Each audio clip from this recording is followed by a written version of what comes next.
I'll look at the way Alessandro writes and works on stuff, where he'll immerse himself in a piece of gear or a platform, and that becomes kind of the challenge to figure out how to make that thing, and he draws inspiration from that. I tend to not be that way as much. I tend to be, I've got some in my head and I need things to get it out of my head. So what I like about Soundtoys plugins, particularly EchoBoy and Filter Freak, is from a purely functional, I want inspiration quickly and I don't feel like going into the laboratory and trying to write a reactor patch. I just want to get something that I know is going to sound good and sounds musical. I can achieve that right away, effortlessly. But if I do want to dig in and see where that leads me down the path, I rarely find that it can't do something that I'd like it to do, or it doesn't, or it usually surprises me with something that sounds musical and inspiring without a lot of effort, just by kind of fucking around with it. So it feels, part of any system I put together usually installs Soundtoys right away, as it's part of what I need those things to do, you know. They just sound good. There's still a definite difference between what I do when I record stuff and when I mix it. And I always look forward to the mixing phase, just because I know that there's going to be pretty much as much creativity as there was during the compositional process. And tools like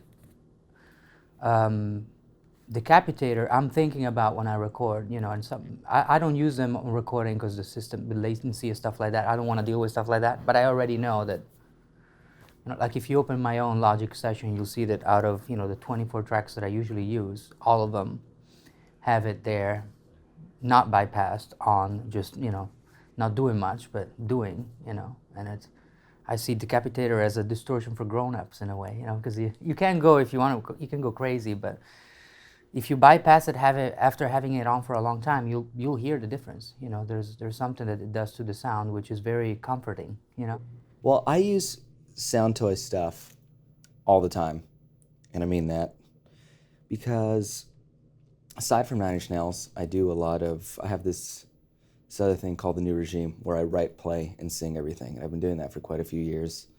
So Soundtoys is very much a part of the creative process as well as the mixing process. Now, because I'm not a mixer, I use it more as a creative tool. And I really enjoy that about it. I mean, what I use most would probably be EchoBoy.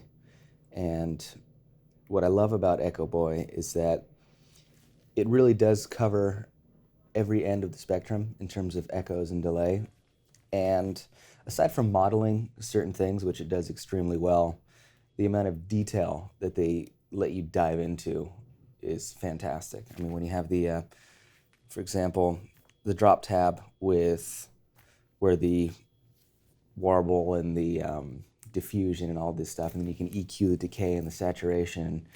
You have, it seems like with Soundtoys stuff, you always have multiple ways of how to take things to the next level, whether it be with distortion or saturation or whatever it is, and I love that.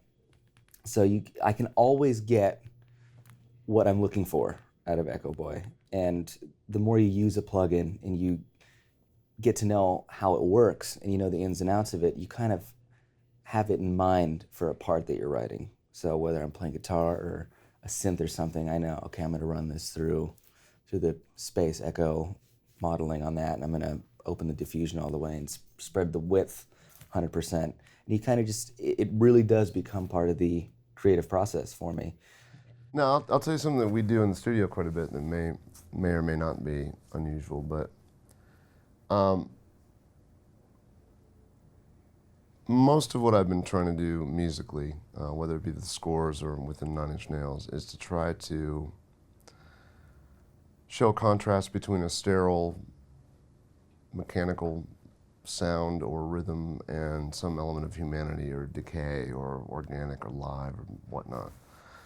And a process I'll use quite a bit, whether it be on a lead vocal or melodic lines or pretty much anything, is the no-brainer of using Decapitator on things slightly just to grit it up a bit, but also run it through EchoBoy with no delay, all wet, and treat that as like a tape emulator. But just by easily flipping through the different presets of the types of tapes or simulated delays, it's a whole palette of sometimes